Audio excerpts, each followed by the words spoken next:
Good morrow, nerds. It is I. Tabletop role-playing games are all about, well, playing a role, or to put it another way, a character.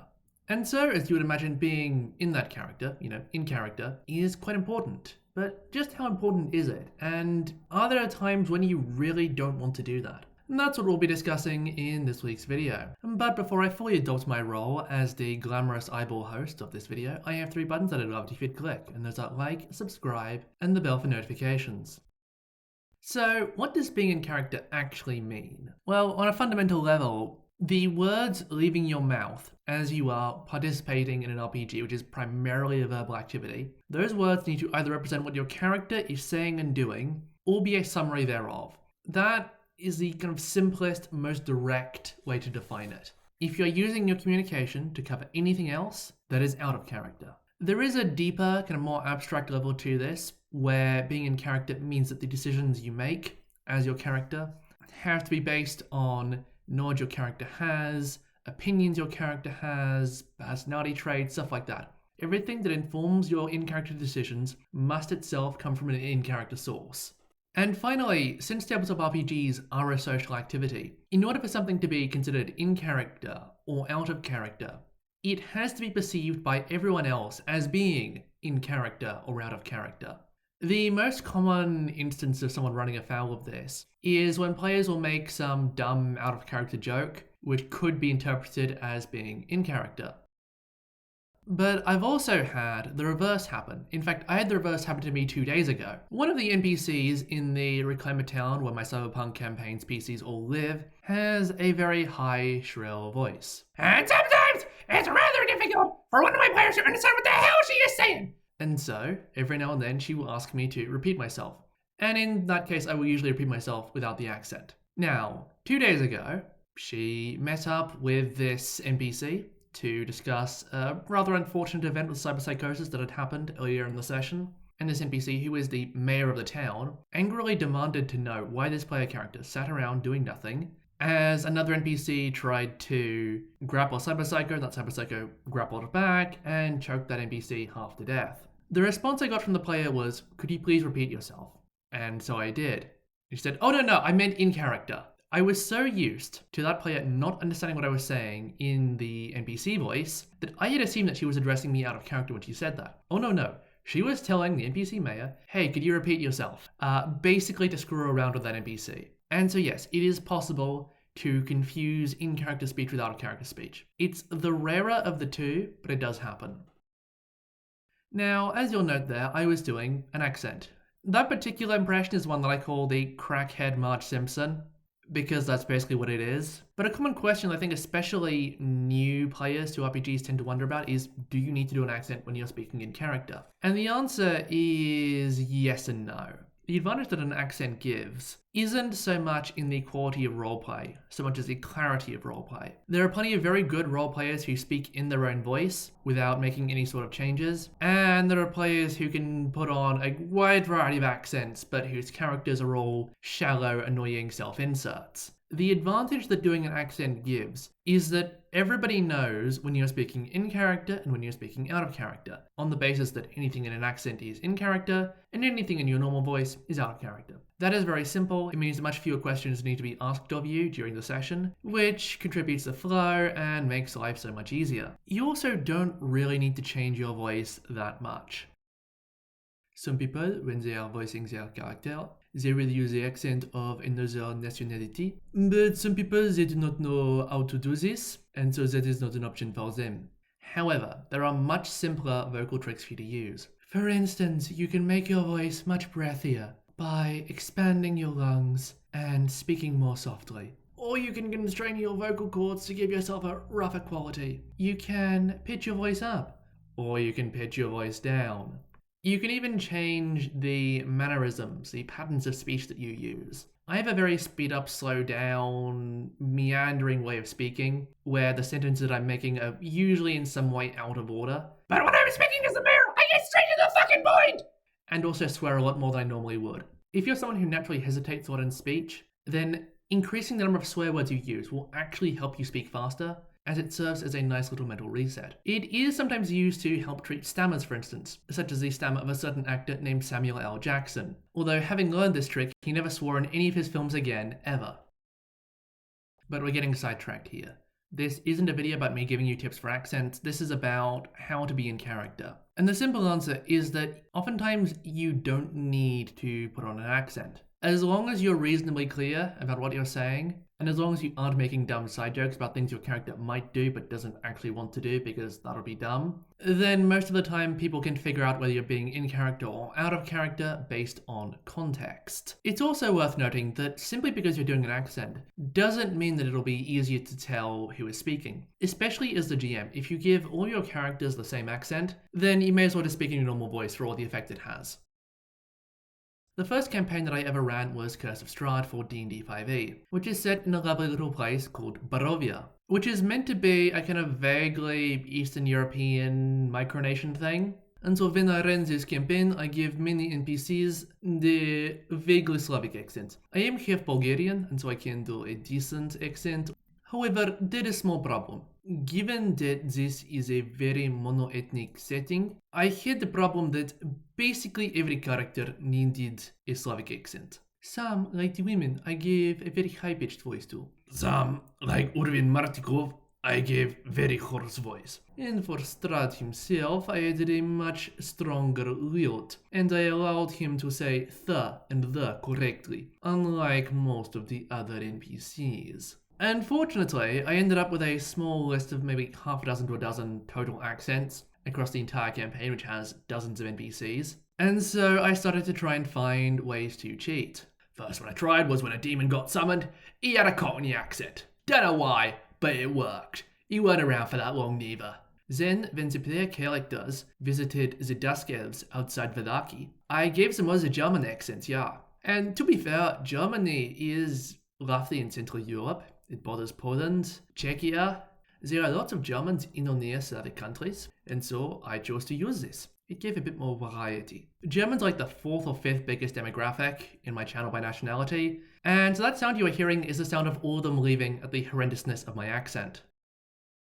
So we've talked about what it takes to be in character. What happens when you go out of character? The first thing to remember is just because you know you're being out of character doesn't mean everybody else does. It's possible that when you say that you want to seduce that ledge that we've just come up to, that you are joking out of character and you have no intention of doing so. On the other hand, it could be that your character is that deluded that they think they have enough riz to charm an inanimate object. As the other players at the table, we don't know which it is.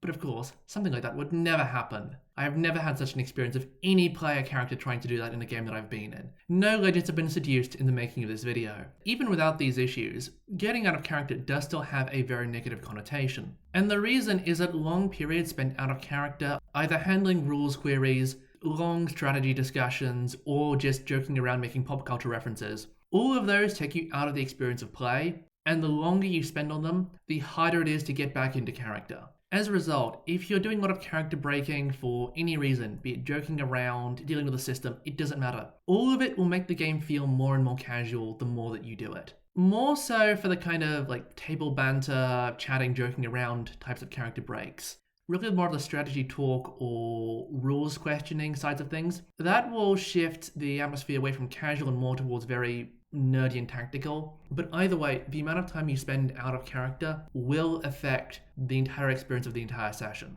That being said, sometimes taking a moment to get out of character and to ask a direct question, to explain a rule, to do any number of things, it just makes life easier. You know, sometimes rather than giving a long speech in character, just summarizing what the key points are is just a bit quicker. It's not quite as immersive, but it keeps the pacing up. If you don't know, say, what spells or equipment another character has, you could ask them in character, but you may not have a good opportunity, especially if you're in combat and it's not your turn. Or it may just be a bit awkward because you have to think, okay, well, how would my character ask that character what spells they have? That is an extra mental process that will tax you and slow things down. Sometimes it's just easier to ask the other player, hey, what do you have on your sheet that could help us? But this leads me to my next point, and that is a key part of the out-of-character experience is metagaming. Now, even people like me, who really don't mind getting out of character here and there, do not like metagaming. It is one of the dirtiest words in the tabletop RPG hobby. And essentially, it is the process of using out-of-character knowledge to make in-character decisions. So for instance, when my group and I play Cyberpunk Red each week, every now and then they will roll some sort of knowledge roll, or a human perception check to try and gauge the emotions of the person they're speaking to. And in all of these cases, if they critically fail, I will pretty much always give them false information. Now, my players can see the die rolls that they've made. They can see that they got a critical fail, and so they know, based on that whatever information I have just given them is false. However, if their characters acted as though the information they were given was false, that would be metagaming. And so, full credit to my players, they actually do a very good job of working with the information that they've been given based on the rolls that they've made. I don't tell them how to use that information, I trust them to apply it effectively, and for the most part they do. But yeah, it goes without saying, metagaming is antithetical to being in character. I should also note that there isn't really any sort of consensus on what is or isn't metagaming. A lot of people will have different definitions, and even people with the same definitions will have very different levels of sensitivity of what they feel does and does not fall within that definition. For instance, there are some groups who would actually have the GM roll things like perception checks, knowledge checks, insight/human perception checks in secret, so that players can't metagame. They can't say, oh, I rolled a crappy roll, therefore this must be false. And indeed, in Pathfinder 2e, almost all of those sorts of actions have the secret trait. And so, unless the GM rules otherwise, they're meant to be rolled in secret. As you can see from my example from earlier though, this is not something that I am overly concerned with. I trust my players to roleplay effectively, even when they know they rolled a 1 and then a 10 on their skill check. One thing that I pointed out in previous videos is that people can also have conflicting understandings of what is and isn't in character knowledge, such as how magic works, how many spell slots or spell points you have in a day. How concretely does a mage understand that? And by extension, how concretely do their companions understand that? It can be very helpful to actually sit down with your players and discuss, okay, what do PCs know about themselves, about each other, and about the setting as a whole? Can it be assumed that after enough time traveling together, you would know things about another PC that are on their sheet, but that haven't been explicitly called out in dialogue? Stuff like that needs to be agreed upon. The agreement formed is less important than the existence of the agreement, since it's the mere existence of disagreement that causes the issues here. That being said, not all forms of metagaming are discouraged by tabletop RPGs. A lot of rules-dense, crunchy gamemaster RPGs are heavily built on optimizing the mechanics to your advantage, and so are expected to use the mechanics and to interface with them, and that will be a long, slow, out-of-character process. But what I really want to talk about here is narrativist/story games. These two are different but overlapping concepts, but a key part of narrative or story gameplay is telling a story. And that means that beyond simply having characters and a situation that people go into, there is often a desire to create drama, as well as to create goals and story arcs for characters. Story gaming in particular also brings in a lot of ideas around the players collaborating with the GM.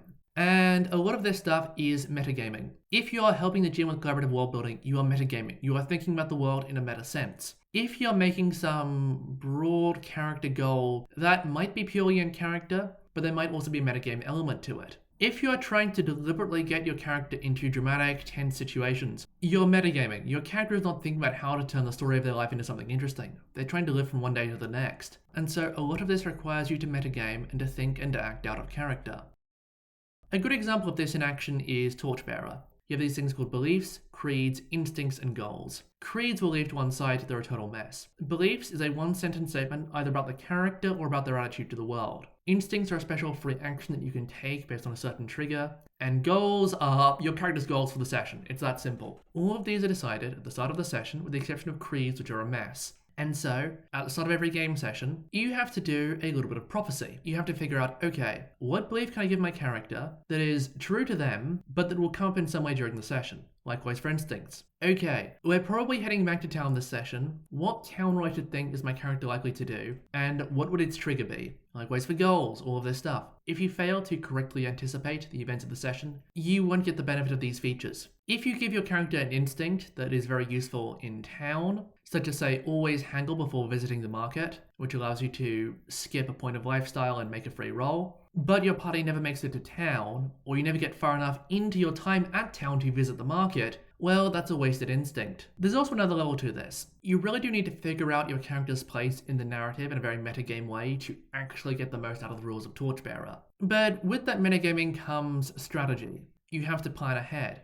Okay, I want my character to have this belief, because I can play into this feat to get a fate point for the meta currency, and then next week I can play against it to get a persona point, again, another form of meta currency. This sort of strategic character thinking is very fun to some people like myself, and no fun at all to other people. It's really a matter of personal preference. Some people really like setting up their characters to get into dramatic situations. For other players, that will feel deeply inauthentic. For that latter group of people, they usually prize immersion over some higher order sense of drama and story arc. They try to think and act as much like their character as they possibly can, and will do anything and everything they can to remove any sort of distraction. No dumb jokes at the table, keep rules questions to a minimum. In fact, ignore the rules if you need to, if that'll help you avoid rules questions, and above all else, always prize immersion. And they do kind of have a point. Tabletop RPGs, when you think about them, are really, really weird. You are sat around a table, engaging in make-believe, and using dice to figure out the outcomes of that make-believe. Certainly watching it from the outside, it is pretty weird. But when you actually get into it, the more you kind of immerse yourself, the less self-conscious you are of that weirdness, the more you're actually able to accept the realities of unrealistic abstract mechanics, of strange character personalities and decisions, and of even stranger die rolls. All of this will make more sense as you lean further and further into the RPG and stop trying to regard it from a 1,000-yard view. And now I'm going to bring up Torchbearer again, and that may seem strange after I've pointed out that it's a very meta game, but it actually does something quite clever to counterbalance the meta-ness of the system. Torchbearer is a d6 dice ball system. You have a number of dice, you roll them, 4s, 5s, and 6s are successes, and you compare your successes to an obstacle, which is just the difficulty. Now you can do various things to give yourself bonus dice, to give yourself minus dice in some cases, which you might actually want to do, as it helps you with things like resting and failing rolls which you need to do to advance your skills and stuff like that. And of course, you can get bonuses and penalties from a number of places, be that from equipment, from character traits, from level abilities, stuff like that. But governing all of these dice rolls and dice modifications is a principle called Describe to Live, which goes roughly as follows. You cannot roll dice for anything unless you have narrated it. This means you cannot roll dice to manipulate someone until you have actually described how you're trying to manipulate them. And although it does mention wine as a possible piece of equipment to give yourself a bonus to the roll, you can't get the extra 1d6 for wine unless you describe how you're actually using wine to get that NPC drunk. Likewise, if you wanted to give yourself a penalty using the Heart of Battle trait to give yourself a check to spend in camp later, well, you need to describe how being an aggressive, bloodthirsty warrior who yearns for a fight all the time makes it difficult to speak the language of peace. You need to actually weave that into your roleplay, otherwise you don't get the chance to earn a check. In the end, with Torchbearer, you end up having to strike a very delicate balance between considering the broader tactical implications of every decision that you make, while also weaving all of those decisions into a narrative. It's a tough act to follow, but it's quite enjoyable when you get into it.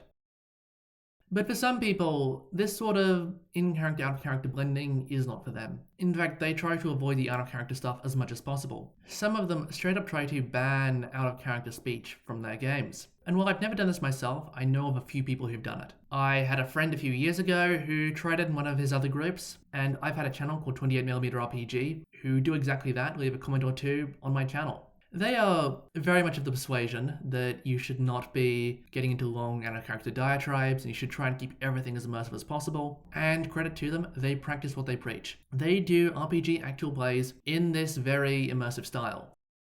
And so, in preparation for this video, I watched the first episode of their Worlds Without Number actual play. I'll leave a link to it down in the description. The full live stream is 2 hours and 20 minutes long. Go watch it and judge for yourself. Now, I'm going to be honest here and say that I did not enjoy the Worlds Without Number actual play. But I also didn't expect to. I don't enjoy watching other people play RPGs. And I wouldn't say I felt any more unenjoyment than I usually do. RPGs are most fun when you're an active participant, when you're actually part of that immersive delusion, when you can contribute and affect things. When you're watching other people play RPGs, it's basically a slower, more chaotic radio play. It's really not that fun, at least not for me. Anyway, now that I'm done berating 28mm RPG for stuff that genuinely isn't their fault, i.e. me not enjoying actual plays, I will try and give a critique of how I think their style of play affected the actual play. It made things slightly harder to follow. The moments of interfacing with the rules to provide a certain bracketing and structure to the actions in play, and do help concretize everything. When you're just hearing everything as words and narrative, it's hard to tell how and why things happened. There's a fight about the middle of the actual play play between the PCs and some lizards, and it all went by as a bit of a blur for me. There's one moment that I do slightly remember where I think a PC attacked a lizard and may have done some damage, but it's hard to tell how much damage they did and what was really going on there. Worlds Without Number is a system where you can do damage on a miss. There's something called shock damage, where you can do a tiny amount of damage on a miss if the enemy's AC is below a certain threshold. So a lot of that stuff was unclear. I think they hit, but even then it wasn't clear how much damage they did. So yeah, I did notice a few times that they did call out various bits of mechanics of, roll pray, roll shoot. You got a failure. This character needs to make a physical save. Stuff like that. There were maybe only 5 or 6 instances of this in the entire game, and so I can't tell if this was deliberate or a slip up. What I can say, first off, they made a slight mistake in that they were calling for skill rolls with just a skill. In Worlds Without Number, you also need to call it the attribute. You can't call for a prey check, you have to call for like a wisdom prey check or an intelligence prey check or a constitution prey check. And because skills aren't tied to attributes, you have to call the attribute every time. I've only watched one episode, so I don't know if they rectify this in future sessions, but it's worth calling out. And since they weren't really discussing the mechanics much, I don't know why they were doing this. This might have been deliberate, for all I know. Regardless, those small moments were helpful. Again, they provided some degree of framing, although not really knowing what people rolled, other than the one time someone called out that they rolled a 9. Again, it made things difficult. I assumed the participants could all see the dice rolls, but I couldn't, so I had no idea when dice were being rolled, how much was being rolled, stuff like that. So yeah, I was overall able to cotton along and to understand roughly what was going on. I wasn't exactly enthralled, but I didn't expect to be. I don't feel I can give too educated of an opinion, given that I was only a passive listener in this whole experience. But it seems to me that this will be, at least for me personally, a much more difficult way to play. I am open to trying it. I suspect it would take me at least a few sessions to actually get the hang of it. And even if I did, I don't think it would replace the way that I play RPGs now. I might do it occasionally, but I can't see myself ever doing this sort of thing full time. That is just my opinion, and I do encourage you to go look at 28mm's channel, watch their actual plays, and judge for yourself. And if you end up enjoying their stuff, then go ahead and subscribe to their channel. So, to round all this out, while I do think immersion is important, it gives a sense of authenticity and believability to the actions that happen in a tabletop RPG. I do also prize clarity and comprehension, and in extreme, immersion can come at the expense of those two things. And so this is why I do allow so much out-of-character communication at my own table. Put simply, shorter, more direct communication feels like a more natural way for me to stay within the frame of the session, and to actually keep the pacing up and to keep the excitement up. But of course, this sort of thing will vary from person to person. 28mm RPG would not be doing all of this stuff if they did not enjoy it. And so, to tie this video up in a lovely little bow, staying in character is important, but you can take it too far. If you want to spend the most possible time in character, you are sacrificing other parts of the game, and that can hurt you in certain places. I have always had a very pragmatic view of RPGs, that you should always do what will get you the best possible outcome and by the most efficient means. Being in character, thinking and acting like your character, is really important for that. No amount of clever narrative metagame mechanics will ever replace the actual feeling of going, what would my character do? And the truth is here, everyone will have their own threshold of how much time they need to spend in character to feel in character. Some groups are very beer and pretzels and they can sit around laughing and joking for several minutes and then get straight back into the game. Other groups need to put their phones away, put on some mood music, and go as deep into roleplay as they possibly can. Any of these methods can work, but you all need to be on the same page. If one person is taken out of the experience, everybody is. And so more than simply prioritizing immersion or clear communication, the most important part of this is actually consensus. There is enough breadth in the RPG hobby that everyone can find what they want, and so there's really no excuse for not finding what you want. Make sure that you are doing what you need to do to keep the game in character. Make sure that you aren't doing what you consider overboard. Everything needs to be based on preference and consensus. Once you do find what you want, once you find other people who want the same things as you, that, my dear viewer, is when tabletop RPGs will come to life. And it's a wrap. Thank you all so much for watching. A quick channel update before we close out. Very soon I'll be starting a new full-time job. I may even have already started it by the time you're seeing this video, which, first off, hooray, I get more money, but it does mean I need to slow the pace of uploads until I can get my new routine sorted out. I do have a whole stack of pre-recorded videos that are just waiting to be edited and pushed out, and those should last me for quite a while, but they will be going out at a slower pace. I still haven't quite figured out what that will be, but we'll see soon enough. Anyway, if you enjoyed this video, then please like it, share it with your friends, or leave a comment down below. What tricks do you use to stay in character? And if you'd like to see more videos like this one, when they eventually come out, then please subscribe and hit the bell for notifications. It really does help the channel. And once more, thank you all so much for watching, and until I see you next, farewell.